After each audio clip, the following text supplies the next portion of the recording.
నమస్తే. ప్రస్తుతం మనతో పాటు సీనియర్ జర్నలిస్ట్ జయదేవ్ గారు ఉన్నారు. ఆయనతో మాట్లాడారు. నమస్తే సార్.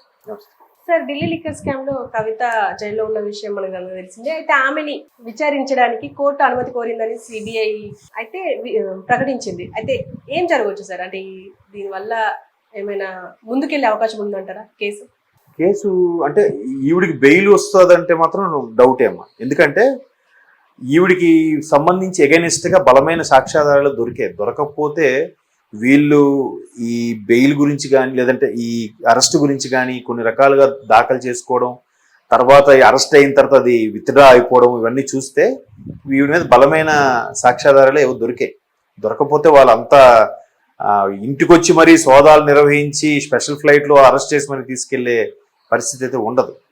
నెక్స్ట్ ఇక్కడ కూడా వీళ్ళు తండ్రి 10 ఏళ్ళు ముఖ్యమంత్రిగా చేసిన వ్యక్తి ఇన్ఫ్లుయెన్స్ ఉంటుంది కదా ఎంతో కొంత. అయితే అంటే నిన్న మొన్న ఆవిడ బెయిల్కి అప్లై చేశారు.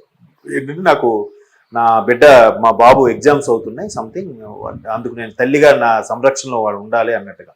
అయితే వాళ్ళు కూడా మీరు అన్నట్టు సిబిఐలు కూడా ఏం కౌంటర్ దాగా చేశారంటే నానేం చిన్నపిల్లడేం కాదు, అలా అని ఈమె సంరక్షణలోనే ఉండాలి, పరీక్షలు రాయాలని అవసరం లేదు, ఈవిడతో పాటు కుటుంబ సభ్యులు కూడా ఉన్నారు, పెద్దవాళ్ళు ఉన్నారు, అలాగే ఉన్నారు, ఇంతకుముందు చేసిన కార్యకలాపాలకు కూడా చాలాసార్లు అబ్బాయి ఎగ్జామ్స్ రాశాడు ఈవిడ సంరక్షణ లేనప్పుడు కూడా. అండ్ మోర్ ఓవర్ ఇప్పటికే కొన్ని పరీక్షలు అయిపోయి ఇంకా ఉన్న 2-3 పరీక్షలకి ఈవిడ వెళ్ళి ఏం చేస్తారు అన్నట్టు కూడా వాళ్ళు కౌంటర్ దాఖలు చేశారంట. అంటే అర్థమైంది కదా మీకు. అంటే ఇప్పుడు ఏదో ఒక రకంగా బెయిల్ కావాలి ఆవిడికి, దానికి వాళ్ళు గట్టిగా పట్టుబడుతున్నారు. ఇట్లాంటి సిల్లీ రేజ్ చెప్తే వాళ్ళు ఎందుకు ఇస్తారు? మా బిడ్డ ఎగ్జామ్స్ ఉంది, లేదంటే మా పార్టీ ఎన్నికల్లో క్యాన్వాసింగ్కి వెళ్తుంది, నేను వెళ్ళాలి, వాటి దృష్టిలో అవేవి లేకుండానే కదా ఈవిని అరెస్ట్ చేశారు. మళ్ళీ ఎట్లాంటి అంటే ఏదో ఒక విధంగా అభ్యర్థించుకోవడానికి ఆవిడ ప్రయత్నం చేస్తుంది. బట్ వాళ్ళ దగ్గర బలమైన సాక్ష్యాధారాలు ఉన్నాయి కాబట్టి బయటకు వస్తే ఈవిడ ఇంకా తప్పించుకునే ప్రయత్నం, అదే ఈవిడ డిఫెన్స్ ఆడుకునే ప్రయత్నం చేస్తారనే ఉద్దేశంలో వాళ్ళు బెయిల్ నిరాకరించమని కోర్టుకి వీళ్ళు రిక్వెస్ట్ పెడుతున్నారు. సో మొత్తం మీద ఈ లిక్కర్ స్కామ్ అంశము ఇప్పుడు కాదు, నాకు తెలిసి ఒక 1.5 year 2 years నుంచి స్టడీ చేస్తూనే ఉన్నారు దీని మీద. అసలు ఏంటి పాలసీ, ఏంటి విధానం, ఏంటి దీనివల్ల ఎవరికి లాభం, తీరా చూస్తే ప్రజలకు నష్టం. ప్రభుత్వంలో పెద్దలకి లాభం, ప్రభుత్వానికి లాభం కాదు. ప్రభుత్వం పావలా వస్తే ప్రభుత్వంలో ఉన్న పెద్దలకి 30 పావలా వస్తుంది. మరి దానివల్ల లాభం ఏంటి? ప్రభుత్వానికి బెనిఫిట్ లాగా ఉండే అనుకోండి ఏదైనా చేస్తే. ఇప్పుడు ఇవి ఎలక్ట్రికల్ సంబంధించి ఉన్నాయి, అప్పుడులో చంద్రబాబు నాయుడు గారు డిస్కమ్లను పెట్టి చేశారు, దానివల్ల ప్రభుత్వ విద్యుత్ సంస్థలకే లాభం చేకూరింది. సో అట్లా కొన్ని ప్రభుత్వానికి లాభం చేకూరేలా ఉన్నాయనుకోండి ప్రాబ్లం ఉండదు. అలా కాకుండా ప్రభుత్వంలో ఉండే పెద్దలకి వాళ్ళ బినామీలకి లాభం చేకూరేలాగా ఉండి రెడీ హ్యాండ్ దొరికిపోతే ఒక రకమైన క్విట్ ప్రోకో కింద వస్తుందని కూడా చాలామంది విశ్లేషకులు చెప్తున్నారు. మేబీ అయినా అయిండొచ్చు. ఇప్పుడు ఏదైనా అంతే కదా, ప్రభుత్వానికి ఇప్పుడు ఎలా అంటే గతంలో ఒక పెద్ద మనిషి ఏం చేశారంట, ఒక 12-11 కంపెనీలు ఉన్నాయి మాకు, ఆ 11 కంపెనీలకు కూడా దాని మీద రిజిస్ట్రేషను, జిఎస్టీ అన్నీ పెట్టేసి ఉన్నాయి. దానికి మీద మళ్ళీ చాలామంది ఎవరైనా హెల్ప్ కోసం వెళ్తే మేము మీకు హెల్ప్ చేస్తాం, బట్ మా కంపెనీలో ఇన్వెస్ట్ చేయాలి మీరు అంటే వాడేమనుకుంటాడు, ఇన్వెస్ట్ చేస్తే మనకు కూడా కొంత షేర్ వస్తుందేమో అనుకుంటాడు. ఆ అమ్మాయి ఇక్కడ కాంట్రాక్టరో సంథింగ్ బిల్డర్ ఎవడో, తీరా అక్కడికి వెళ్ళి చూస్తే అక్కడ కంపెనీ ఉండదు, ఏముండదు, ఊరికే కంపెనీ పేరుతో వీళ్ళు డబ్బులు తీసేసుకుంటుంటారు. బట్ గవర్నమెంట్ దృష్టిలో కంపెనీ పేరు రిజిస్టర్ అయి ఉంటుంది, జిఎస్టీ నేమ్ అన్నీ ఉంటాయి, ట్రాన్సాక్షన్స్ అన్నీ చూపిస్తారు, ఆ వచ్చే లాభం కూడా వీళ్ళు తీసేసుకుంటుంటారు. దానికి ఇంత ట్యాక్స్లు కట్టడం ఏముండదు. ఎందుకంటే అక్కడ ప్రొడక్టే లేనప్పుడు, కంపెనీ లేనప్పుడు ఇంకేం చేస్తారు?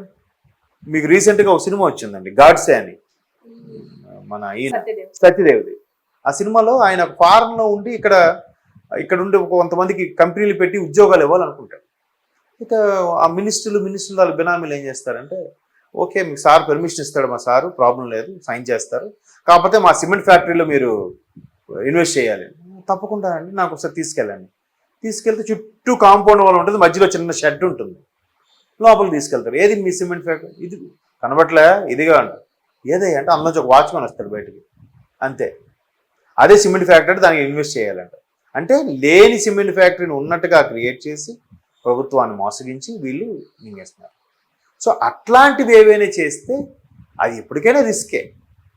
సో గతంలో పెద్ద మనిషి అలాగే ఒక 11-12 కంపెనీలు ఇలాగే ఉన్నాయని చెప్పి చేశారు. దాన్ని క్విట్ ప్రో కింద ఇప్పటికీ ఆయన నడుస్తూనే ఉంది. ఆయన జైలు మీద బయట ఉన్నాడు అనుకోండి, అది వేరే విషయం. అలాగే ఇప్పుడు ఈవిడికి చేసేదానికి కూడా ప్రభుత్వానికి నష్టం వాటిల్లేలా ఉంటే ఖచ్చితంగా ఇప్పుడు కేజ్రీవాల్గా మెడకు కూడా చుట్టుకోబోయింది భారీగా. ఇప్పుడు ముఖ్యమంత్రి స్థాయి వ్యక్తి అరెస్ట్ అవడం ఏంటంటే చరిత్రలో ఎక్కడైనా ఉందా? అంటే ముఖ్యమంత్రి అయిపోతే నన్ను ఎవరేం చేయలేరని అనుకుంటున్నారా కదా? పైగా నేషనల్ లెవెల్లో దేశ రాజధానికి రాష్ట్రానికి ఉండే ముఖ్యమంత్రి ఆయన, ఢిల్లీకి ముఖ్యమంత్రి కదా. ప్రపంచ దేశాలన్నీ చూస్తుంటాయి కదా, ఇంకెంత జాగ్రత్తగా ఎంత ఇదిగా ఉండాలి. అంత ఇదిగా ఉన్నారంటే వాళ్ళు కూడా ఎలా చెప్పారు, చట్టం దృష్టిలో ఎవరైనా ఒకటే, ఎవడు తప్పు చేసినా సరైన విట్నెస్లు ఉంటే వేసి పడేస్తాం అన్నట్టుగానే చూపించారు.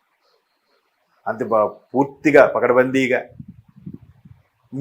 ఈవిడు కూడా మొదటి నుంచి కవిత గారి మీద ఇష్యూ వచ్చినప్పుడు కూడా ఇలాగే ముందు ఒకసారి పిల్లల పరీక్షలు ఉన్నాయి, లేదంటే మేము ఒక పార్టీకి చెందిన వ్యక్తిని, ఆ పార్టీకి సంబంధించిన ఎలక్షన్స్ రాబోతున్నాయి, దాంట్లో నేను కీలక అంశాలుగా అన్ని చర్చించాలి, క్యాన్వాసింగ్ తిరగాలని చెప్పడం, లేదంటే ప్రతిసారి మీరు పిలవడం వల్ల స్త్రీల హక్కులకి భంగం కలిగేలా ఉన్నాయని చెప్పడం, ఇట్లా ఏదో ఒక ఎలిమెంట్ని ఇవన్నీ తీసుకున్నా కూడా వాళ్ళు ఇప్పుడు ఈవిడి కొత్త ఏమో, వాళ్ళు ఎలాంటివి ఎన్ని చూసుంటారు, ఈడీ కానీ సిబిఐ కానీ చాలా చూసే ఉంటారు కదా.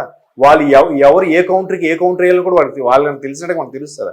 మనలాంటి వాళ్ళు ఏంటంటే పేపర్లో చదివి ఓహో ఇలా చేశారంటే సిబిఐలో కౌంటర్ వేసిందంటే మనం అనుకోవడమే. వాళ్ళు ఎన్నో చూసుంటారు కేసులు, వాళ్ళకి ఇవేం లెక్క కాదు, ఇవేం కొత్త కాదు. కాబట్టి వాళ్ళ వైపు లాయర్లు కూడా ఎంతసేపు ఇదే ఆలోచనలో ఉంటారు, ఇదే విధంగా వాళ్ళు అన్ని బుక్స్ రెఫర్ చేస్తుంటారు. కాబట్టి వాళ్ళు ఏ క్వశ్చన్తో వస్తారు, ఆ క్వశ్చన్కి ఆన్సర్ మనం ఏం పెట్టుకోవాలి. ఇప్పుడు మా అబ్బాయికి ఎగ్జామ్స్ ఉన్నాయన్నారు, నిజమే. మరి ఇప్పటికే 5 ఎగ్జామ్స్ అయిపోయి ఇంకా 2-3 ఉన్నాయి. 5 ఎగ్జామ్స్ ఏం చేశారు మీరు? లోపలే ఉన్నారు కదా. అప్పుడు ఎలా మరి సంరక్షణ కల్పించారు? ఇప్పుడు అలాగే కల్పించండి. సో కాబట్టి కవిత గారు ప్రయత్నాలు చేస్తున్నారు. న్యాయమే గెలుస్తుంది అనుకుని వెళ్ళిన ఫోర్సు ఇప్పుడు కనిపించట్లేదు అనిపిస్తుంది. సిబిఐ కూడా వాళ్ళ వాదనలు వాళ్ళకు ఉంటాయి, వాళ్ళ టెక్స్ట్ వాళ్ళకు ఉంటుంది. వాళ్ళు ఏదైతే ఉన్నాయో అవన్నీ పక్కాగా రికార్డెడ్తో సహా ఛార్జ్ షీట్ దాఖలు చేసి ఉంటారు.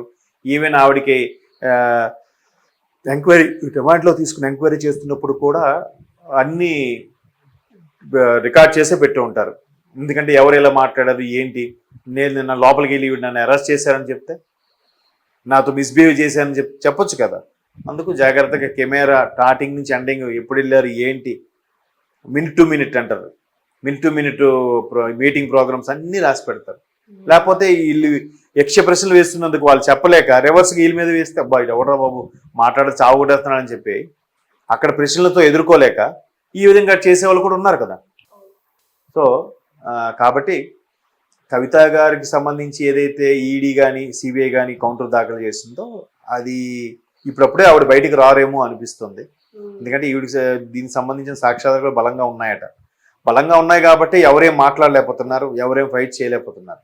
లేదంటే చంద్రబాబు నాయుడు గారి లాగా బయటకు వచ్చేయాలి కదా. ఇప్పుడు వీళ్ళు కూడా పోస్ట్ పోన్ తీసుకుంటున్నారు. వీళ్ళు పోస్ట్ పోన్ తీసుకోవడం వల్ల చంద్రబాబు నాయుడు గారికి ఈయన 52 రోజులు ఉన్నారు, అంతే కదా.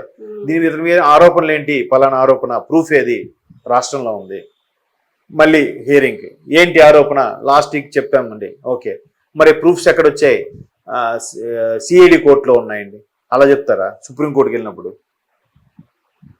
అత్యున్నత న్యాయస్థానం అంటే మొత్తం గ్రౌండ్ లెవెల్ ఎంత ఏం జరిగింది వాట్ అని చెప్పి అన్ని ఎక్స్ప్లెయిన్ చేసి సాక్ష్యాలతో సబ్మిట్ చేయాలి కదా. మరి లేవు వీళ్ళ దగ్గర.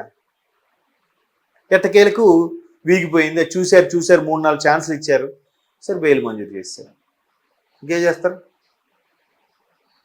సో తప్పు చేయకపోతే ఇవాళ కాకపోతే 2 రోజుల తర్వాత బయటకు వస్తాడు. తప్పు చేస్తే అలాంటి వాళ్ళు చూసాం కదా, ఇప్పుడు కేజ్రీవాల్ గారు, జయలలిత గారు.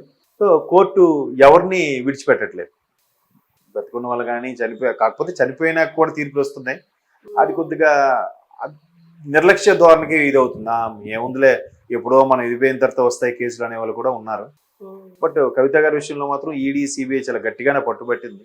అది ఎన్నికల భాగం అనుకోవచ్చు, లేదా ఇండివిజువల్గానే అనుకోవచ్చు. చూద్దాం మరి ఆవిడ ఎప్పుడు బయటకు వస్తారో, ఏ సాకుతో బెయిల్ తెప్పించుకుంటారో చూద్దాం. Okay sir, thank you.